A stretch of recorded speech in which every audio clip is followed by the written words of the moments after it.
Hello everyone and welcome to Quick Reviews, one of the few shows on YouTube that is 100% Superman friendly. You want Batman? You won't get him. Well, maybe just a little bit. So, anyways, before I join, um, I gotta say, I had a pretty strange week last week. Comic book wise. The comics came late, so they arrived on Thursday afternoon. I went on Friday. My smaller shop was closed, and that was the week that most of my pool is in that shop. In fact, last week and this week is usually when my smaller shop gets most of my pool. In fact, I mentioned before that I pretty much or do two shops. So my pool is split between both of them. Fortunately, Friday wasn't a bust, and I got a couple of books. I was going to go on Monday to my shop because the shop actually opens on Saturday, but I wasn't on Friday really feeling up to going on Saturday to the shop, but I went on Saturday. Usually Saturdays, I have some stuff to do, and I wasn't sure I was gonna be able to make it on Saturday. But fortunately, I got up early, did what I had to do, I went to the shop. So you know, I got my full pool. Let's hope this week, which is a slow week in my shop, is open. It was very unusual. Yeah, it has happened for a few times when the shop I go to the shop and it's closed, but it's a small place, so probably the owner had something to do and he couldn't he didn't have anyone minding the store like he usually does. So anyway, it was a pretty good week for me. Pretty much got pretty good books. There's only like one book that what didn't get me really excited, but we'll get to that. So first up, Action Comics number 29. Of the two Superman books, or the two main flagship books, the other one being Superman. Action is becoming the stronger book of the two of them. Greg Pak is really, and Greg Pak and Aaron Kuder are really, doing a phenomenal job. This issue was crazy. A lot of action. Superman's done pretty pissed off. Last issue, the little creatures from the underground kingdom as they hit the surface, they turn into these monsters. The Ghost Soldier pretty much got it Superman, um, but no, he got better, and just plain craziness because the people that were with Lana, they're shooting at these little creatures now, humongous monsters. Superman gets really pissed off.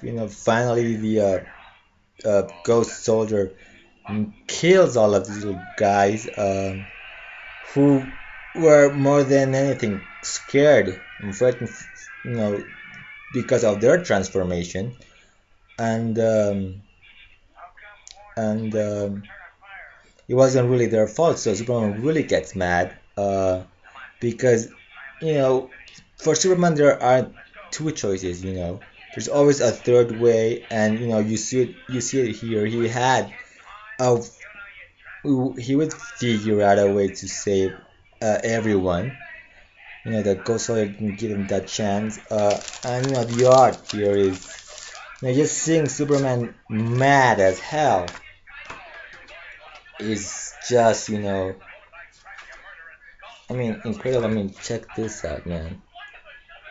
You know, and then finally, and here, I mean, finally, he decides to stop the Ghost Soldier by basically, using his core breath and freezing him.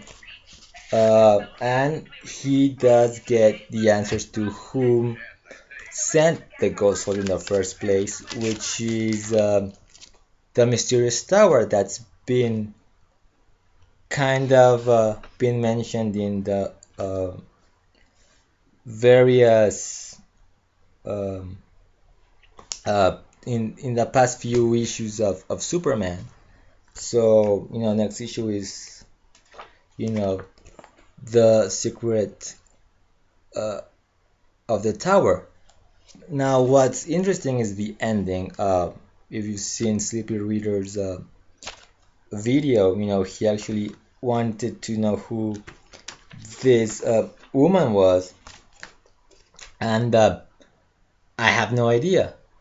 So why was it very important that this last page? Why was it so shocking?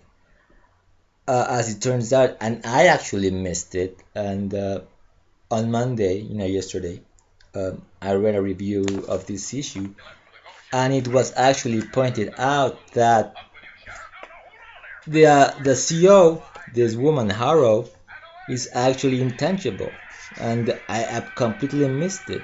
I mean, as you can see, you can see the background sort of starting to show here. But I think if I missed it, if Sleepy Reader missed it, then the art in this particular page failed because I didn't realize that she was turning intangible, and so that's why it was such a big shock moment. That whole she can also turn invisible, intangible like the ghost soldier. So that's interesting. So besides that little I guess art flaw to that art flaw, um, it was a really great issue. Another great issue, um, excuse me, give me a sec. Another really great issue was Green Arrow number 29. Uh, so first of all, the art by Sorrentino. If you read my review of the last issue in my blog, and as always, I'll put a link down to it so you can check it out. Uh, it's just incredible. It definitely adds to the storytelling, and the story itself is full of twists that you don't see coming. So it's not a predictable book. Uh, Here we actually get a little information on Emiko, that who is Green Arrow's half sister, but she's under the influence of forget his name, the main villain, uh, which is called. Give me a second. Give me a second.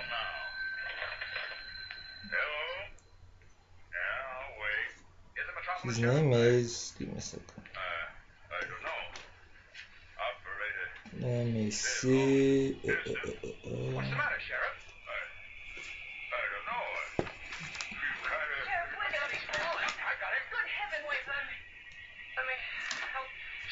Let me see. Where is it? Where is it?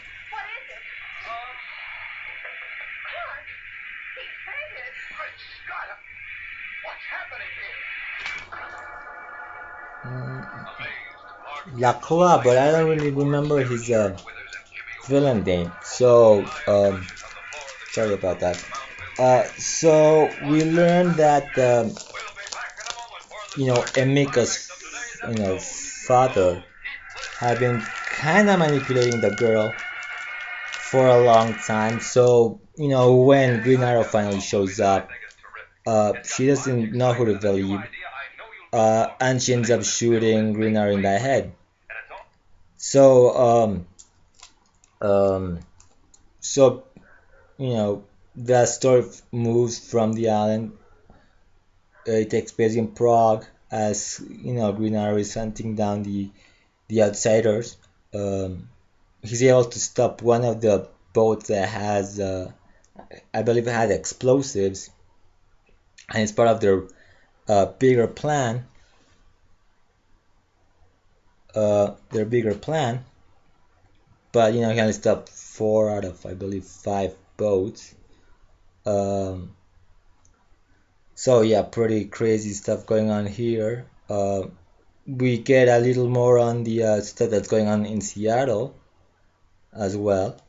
With Deagle making a sort of deal with the Clock King, Tuckman, in which he promises if Tuckman and his people help him take down Richard Dragon, uh, he'll make sure that Green Arrow doesn't get in the way. And Tuckman asks, the last I heard, you and Green Arrow haven't been talking to each other, but Deagle says he actually promises that Green Arrow won't get in the way. So really great issue, the art, everything, love it. This Green Lantern number 29 was the first issue in this new run that was actually a letdown to me. Uh, we have two artists actually working on the on the book, and uh, we have Billy Tan doing most of the art, I believe. Let me see. Right. Yeah, and we have this other guy, Martin Coccolo or something like that, whose art isn't really all that great. In fact, good example is, this just looks really, really, let me see. Oh, here we go. Really, really not that great of an art. So, I mean, stuff happens.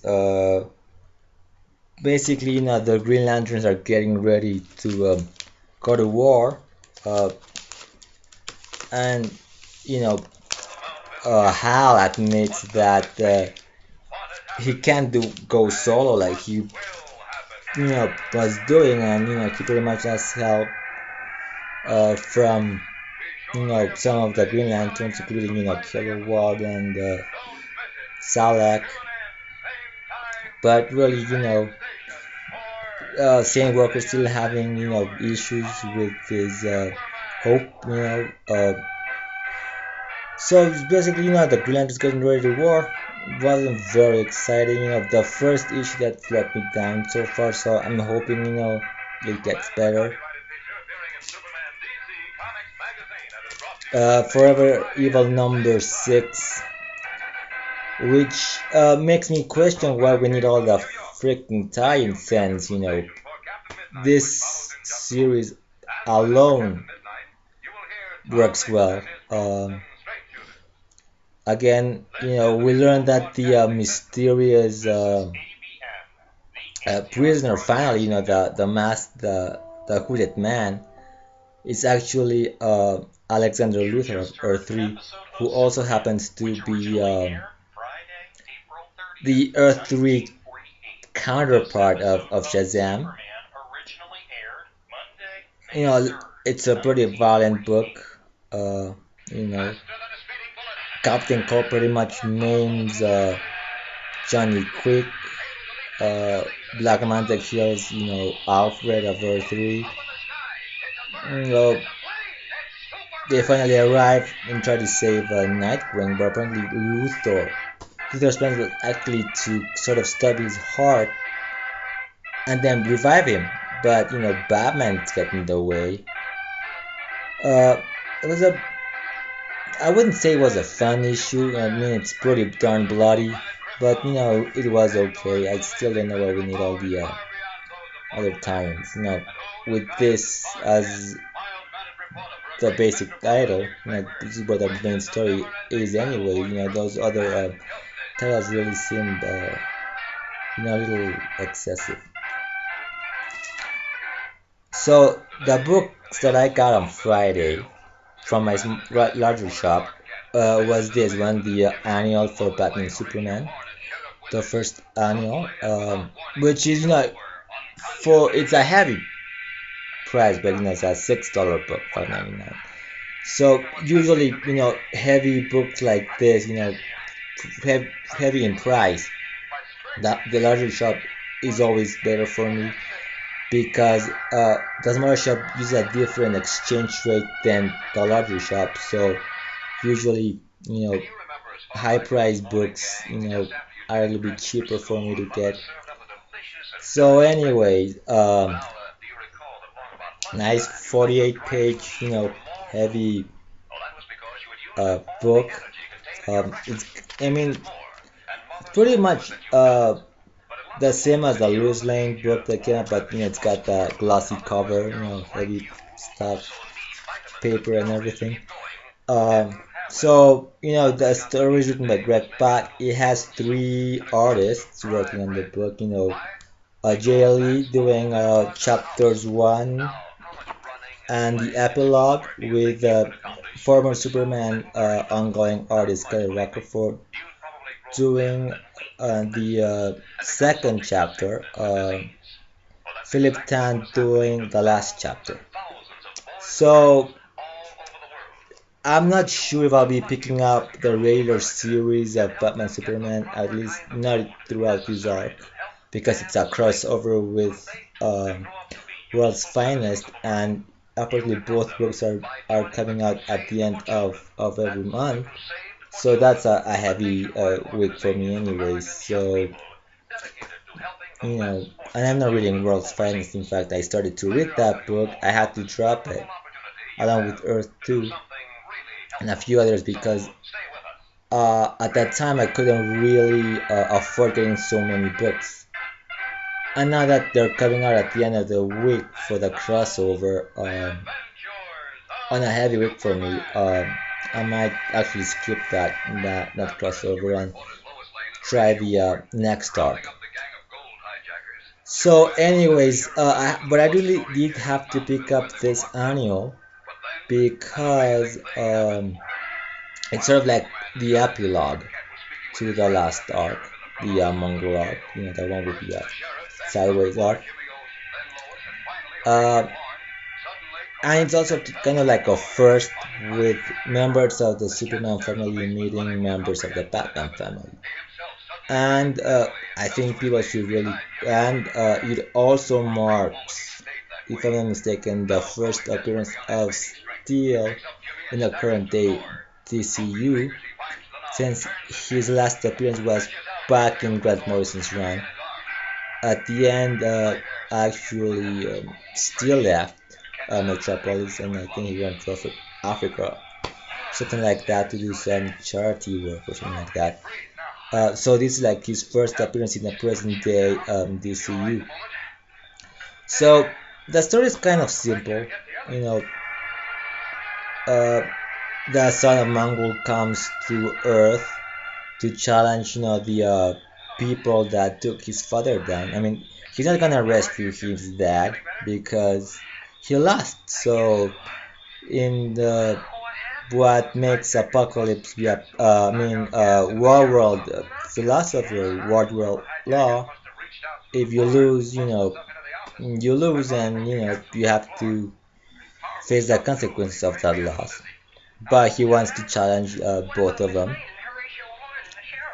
So he asks them to bring two other members of their clan, you know, So for Superman, it wasn't a problem. He picks up first Supergirl uh, and Steel, and Batman picks up Jason Todd, but Batgirl decides to join in as well at the last minute. Batman doesn't really want them aboard, so it starts getting doubts. But just as they're leaving to War World, Krypta shows up as well, and they learn once they get to War World that Jockey, or something, I think that's his name. Mongol Sun is actually fighting for his own place in the High Council of War World. Because people are doubting his leadership, so they're challenging him for that position. So before they arrive to War World, Steel and Batgirl, kind of gone on their own mission, which is to stop the weapons from War World, just in case, something happens. Uh, while Superman, Supergirl, Crypto, Batman, and Red Hood um, head to the surface of the planet.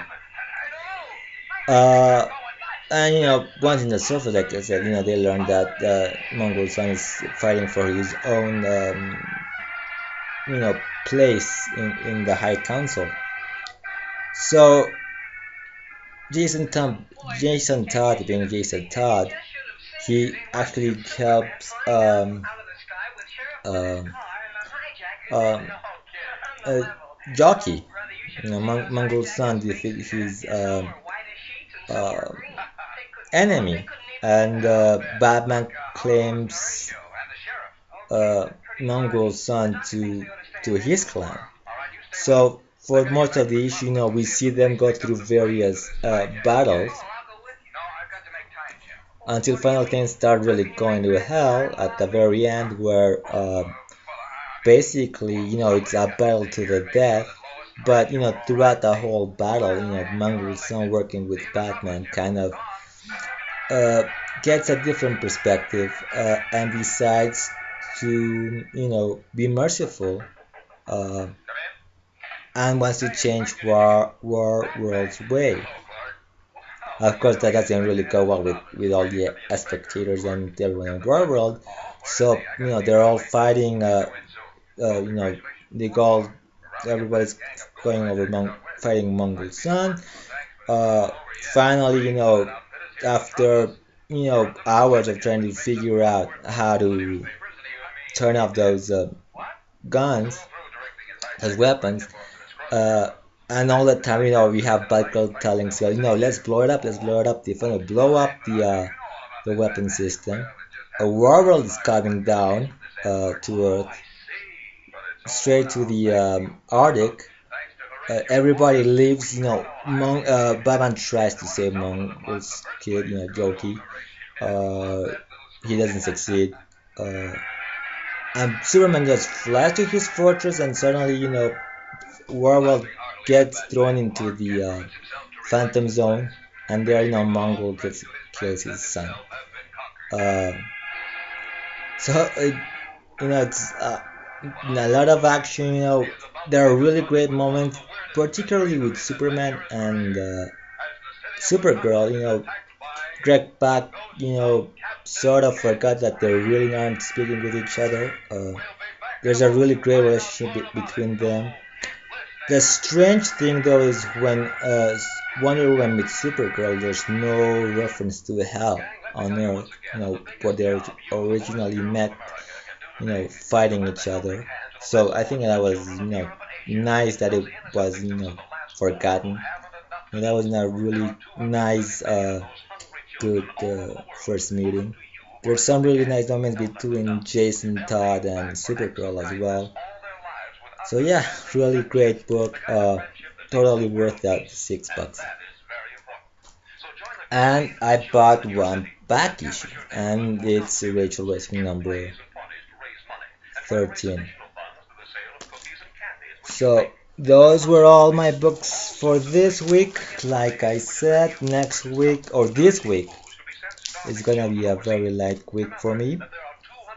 So before I go, I was thinking of something. Oh yeah, I actually saw the Flash casting for the TV show, or at least for the pilot, and it looks really cool.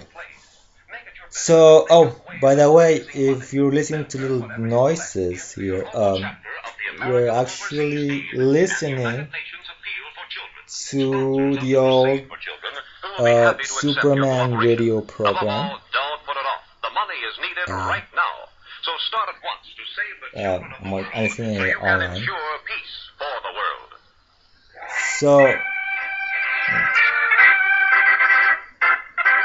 okay, so anyways, uh, don't forget to check out my blog or follow me on Twitter. The links will be, as always, below in the description. So until next time, keep smiling.